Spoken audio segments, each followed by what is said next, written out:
The palace gates loomed before you, taller than the myths they guarded. Fingers tightened around the silk pouch tucked into your sleeve. It held everything you had left: your father's hairpin, your mother's last letter, and a name you no longer claimed. The guards at the entrance didn't spare you more than a glance. To them, you were just another face in the sea of nameless court maids arriving to serve. But you had not come to serve, you had come for the truth. The inside of palace shimmered with gold beauty. The air smelled of incense and quiet danger. Dozens of courtmaids in pale pink hanboks bustled across the stone courtyards, eyes low, hands folded. You mirrored their movements with practiced gaze. Your head bowed just enough, not too low, never too low. The head maid, a sharp eyed woman named Lady Chang, called your name, or rather the one you gave them. So, she said crisply, you have been assigned to the East Wing, Crown Prince's quarters. Your heart dropped. Crown Prince John Jungkook. The name burned in your mind like a scar. It was his seal that rested on the execution scroll, his decree that ended your family's life. You bowed. Yes, headmaid. Crown Prince's quarters were more like a sanctuary carved from jade and shadow. White paper walls, golden dragon motifs, and not a single petal out of place. You knelt quietly in the outer chamber, hands folded in your lap, waiting for your first duty. The silence stretched so long it began to feel like a noose. Then footsteps, firm, unhurried. You kept your gaze lowered as the door slid open. He stepped in, John Jungkook. You didn't need to look up to feel the air change. It became heavier, tighter, charged with the same weight that hung over your father's trial. So, his voice was low and steady. You are the new one. You bowed just enough to be polite. Yes, Your Highness. Your name? So. A pause. You could feel his gaze drilling through the top of your skull. That's not a real name, he said softly. Your fingers twitched. He walked closer. I have learned something. Liars keep their heads slightly tilted, like you. You finally looked up, and there he was, eyes as dark as ink, cold as the winter sea. He was too beautiful for a man born to cause ruin. Do you plan to lie to me every day you serve me? If it keeps me alive, then yes. His lips twitched, not quite a smile, something darker. I like honesty, he murmured, but I like loyalty more. Then he turned and walked past you. Get up, you'll prepare my tea.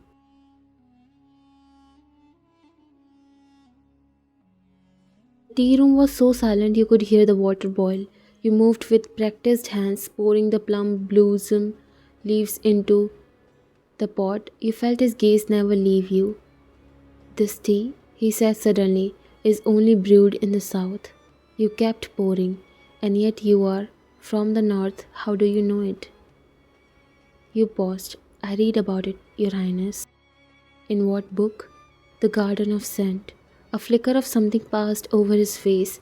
That book hasn't been in circulation for 5 years. You kept your expression blank.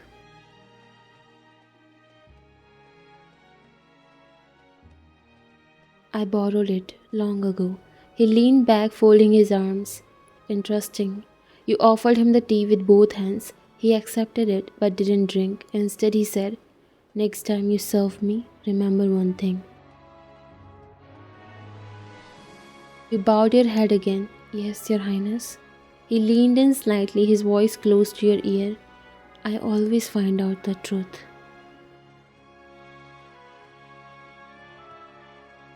That night, the palace was cloaked in moonlight. You sat alone in the servant quarters, unraveling a thread from your handbook to stitch your torn memories into sense.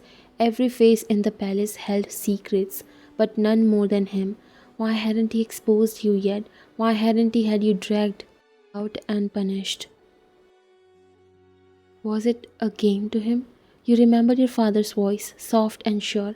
The higher they are, the quieter they kill. But Jungkook was not silent. He was watching, and worse, you had started watching back.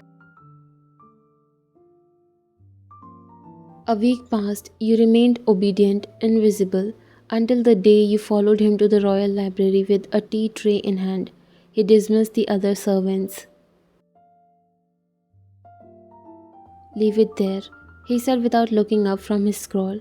You set the tray down carefully, your eyes wandering across the endless shelves of scrolls and books until one caught your attention, a silk bound letter, crimson thread. Your breath stopped. You recognized the seal. Your family's. You stepped forward instinctively, but his voice stopped you. Touch it, and I'll cut off your hand. You froze. He hadn't moved, but his hand now held a blade, lazily resting on the table. You were doing so well, he murmured. But you just couldn't resist, could you? You turned slowly, facing him. Why do you have that letter? You asked. Finally, his eyes met yours. There was no cruelty in them, just silence, something unreadable. He stood and walked toward you until he was just a breath away. I don't answer to servants, he said. You stared into his face, fury and fear colliding. Then kill me. He blinked. What? Cut off my hand? Kill me. Do it. Isn't that what monsters like you do? There was a pause, then Jungkook did something strange. He lowered the blade and said, Not you.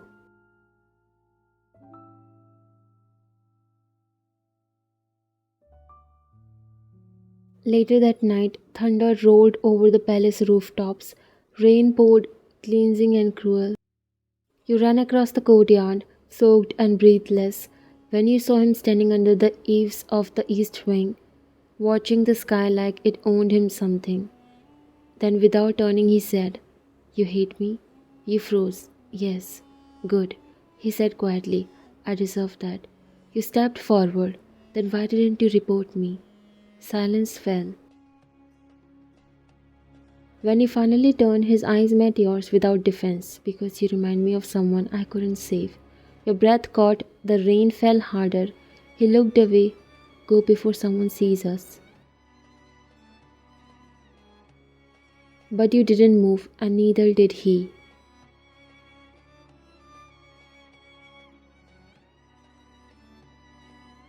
The next morning you stood by the crown prince's window, folding his robes, in complete silence.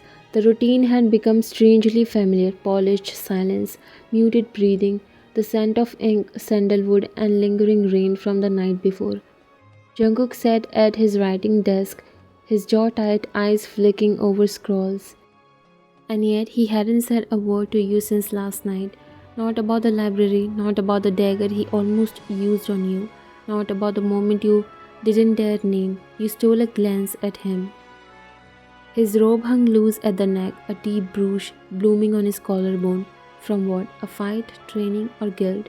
Just as you reached for the folded sash, his voice cut through the silence. You were crying last night. Your fingers froze. I wasn't. He looked at you, direct. You were. You straightened slowly, face carefully unreadable. If I was, it wasn't your concern, Your Highness. He leaned back, watching you with the quiet intensity of someone used to breaking people down without raising his voice. No, he murmured, but it should have been. That stunned you, not because of what he said, but because it sounded like regret.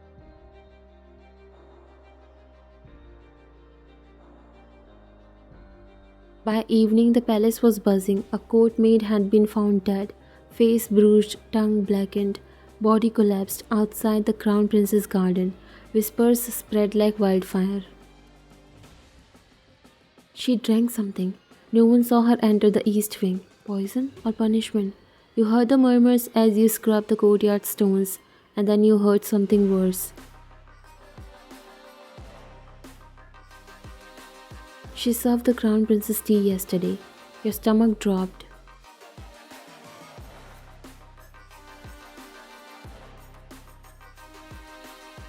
Lady Jang dragged you by the wrist to the inner chamber where Jungkook stood waiting. His robe was a dark navy embroidered with a golden phoenix. He looked different, colder, more distant than you had ever seen him. She was seen talking to Soa. Lady Zhang said bitterly. They entered the garden together before evening bells. Your hands were trembling. You tried to hide it. Jungkook's eyes flickered to you. Is that true? You nodded once. Yes, but she was alive when I left. What did you talk about? She asked me if it was difficult serving you. Lady Zhang gasped. She dared say that? She laughed. You said quietly. She said I must have a strong heart to survive the prince with no soul. Silence. You didn't flinch. Jungkook stepped down from the raised platform and stopped in front of you. What do you think happened to her? He asked. You forced your voice to steady. She either said something she shouldn't have, or someone wanted to make it look like you did. A sharp breath escaped Lady Zhang's throat. How dare you? Leave, Jungkook said. She blinked. Your Highness, I said leave. The door shut behind her. Silence fell. Then he whispered, you are either incredibly bold or incredibly stupid. I'm desperate. You replied, there's a difference. He stared at you. Then without a word he turned away, shoulders stiff. She was a spy, he said quietly. For the Minister of War, I found out too late. You blinked. You're not the only one hiding things, Soha. Your real name wasn't that, but in that moment you didn't correct him, because something was breaking in him and it wasn't your place to hold it yet.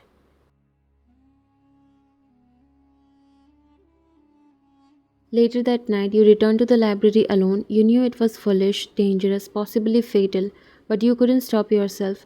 You searched until you found it, hidden behind rows of text, reports, and foreign scripts, the letter with your family's seal. Hands trembling, you opened it slowly and gasped. It wasn't written by your father, it was addressed to him, to Lord Wyan's father.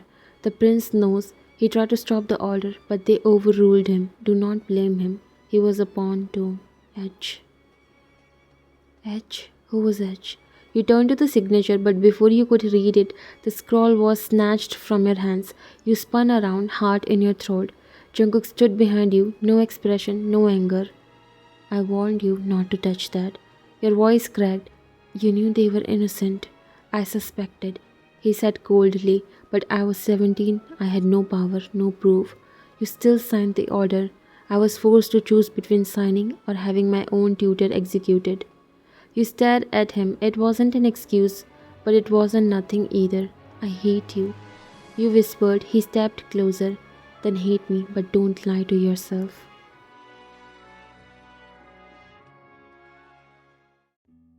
Rain again. It always rained when you were most unguarded. You stood outside the hall, arms around yourself, drenched and shaking. You hadn't eaten since morning. You didn't want to, not after learning that even revenge felt hollow. Then a shadow moved beside you. A silk umbrella opened above your head. You turned slowly, heart tight. Jungkook, he didn't look at you, just held the umbrella steady, letting the rain hit his own shoulders. Why? You whispered. You looked cold, he said. I am. I know.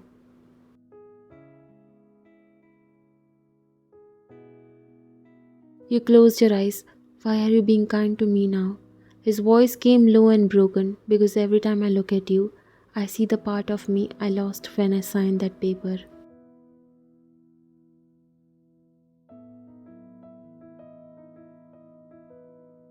That night, you dreamt of fire, screams, chains, but when you woke, it wasn't fear that clung to your skin, it was confusion, because somewhere between hatred and heartbreak, you had started to wonder, what if he wasn't the monster? What if he was just the boy left behind when the monsters made him their puppet?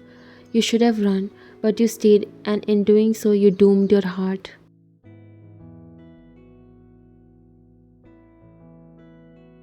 The early dawn cast soft light through the silken drapes of the Crown Prince's east wing. You swept the pavilion floor, trying to silence your racing thoughts, but it was impossible to erase last night's image. John Jungkook holding an umbrella over you, the rain soaking into his royal robes, his eyes shadowed with something that wasn't cruelty, You had come to hate him, to destroy him, to uncover the truth. And yet now the lines were blurring dangerously. You are early. The voice came from behind you. You turned startled. Jungkook stood by the doorway, hair still damp from bathing, dressed in an embroidered jade robe. I couldn't sleep. You replied. He stepped closer. Because of the letter? You nodded once. There's more you should see. Follow me.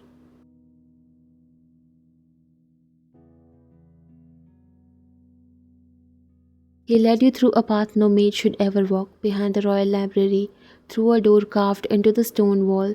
The air turned cold, musty. Hidden beneath the palace, lit only by lanterns, was a room full of sealed scrolls and records. This is the Chamber of Silence. Jungkook said, only the king and I have access. Your breath caught as you scanned the shelves, dozens of files marked with names you recognized. Families ruined, generals vanished, nobles disgraced. All of them, he said quietly, were manipulated, silenced, including yours. You turned to him. Why are you showing me this? He didn't look at you because you deserve to know who really killed your family. And it wasn't me. You blinked. Then who? Minister So.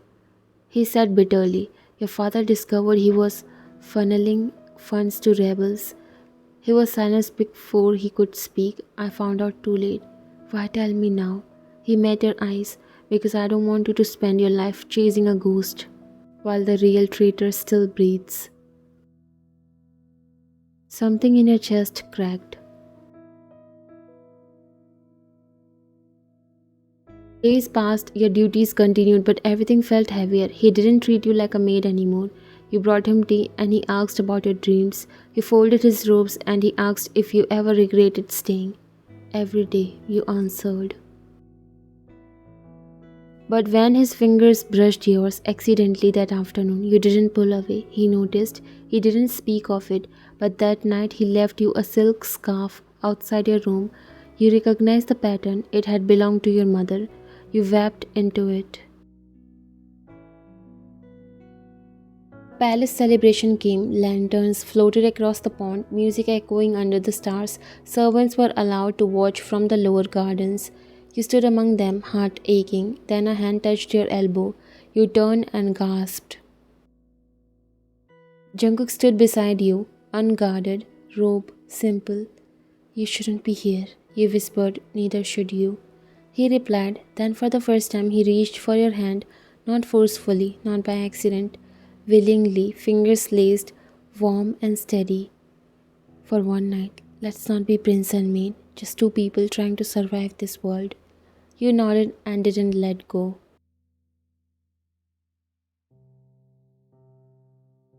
The next morning he was gone. Rumors rippled, a rebellion planned to attack during the prince's diplomatic visit to the northern stronghold. He left without warning. You couldn't eat, couldn't sleep. Then days later, blooded armor arrived at the gates. You ran, heart in your throat, but it wasn't Jungkook, it was General Baek, returning injured. The crown prince was ambushed, he said. We lost sight of him. Your world tilted. There was tension in the whole palace. Soldiers were sent to find the prince, but then he came back 3 days later, alive, barely.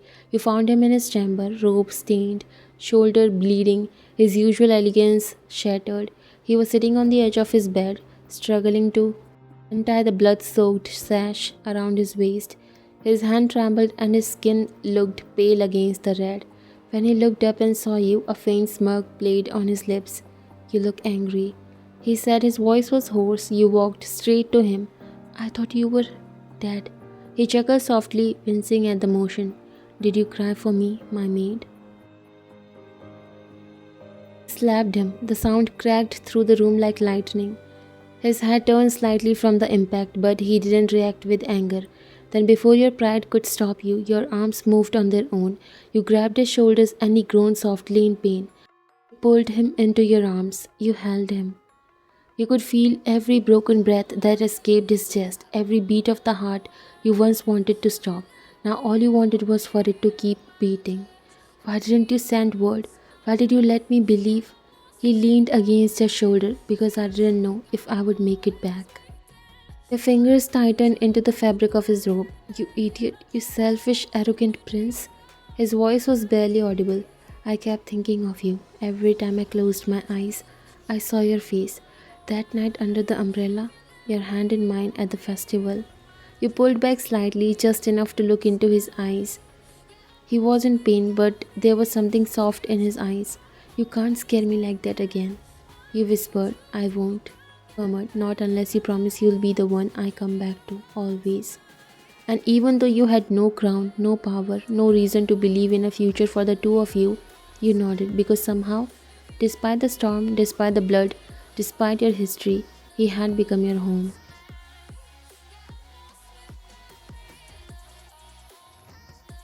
That night the storm returned. You found him on the Lotus Bridge, drenched, staring at the water. You came here to kill me, he said. I know that. You swallowed. I came here to find answers, and then you happened. He turned to you. If I let you walk away now, would you? You shook your head slowly. He stepped forward.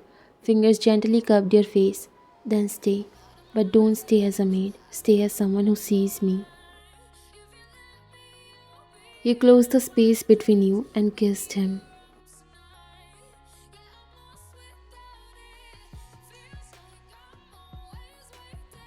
Minister So was losing power. Jungkook had gathered enough scrolls, enough witness records, enough voices, but exposing him meant exposing you. He gave you the choice. You can leave now. Disappear. I'll take the blame for harboring you. You looked at him, eyes steady. Your fingers found his, squeezing gently. No, I'm done hiding. If I'm to be free, I want it done the right way. I want the world to know the truth. He stared at you, something reverent in his gaze. Then we'll do it together.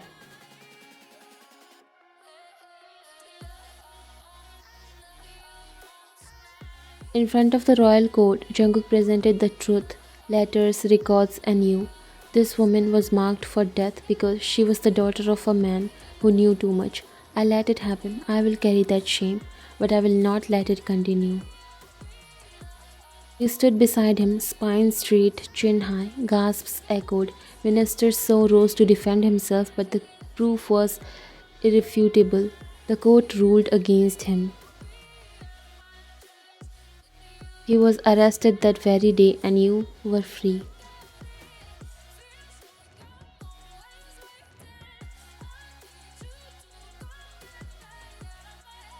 You were offered a title, a place among the nobles. You declined. Instead, you walked with Jungkook through the palace gardens one final time, your hand in his.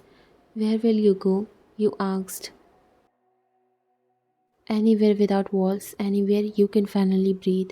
You turned to him. And what will I call you? He smiled, just Jungkook. And you smiled back.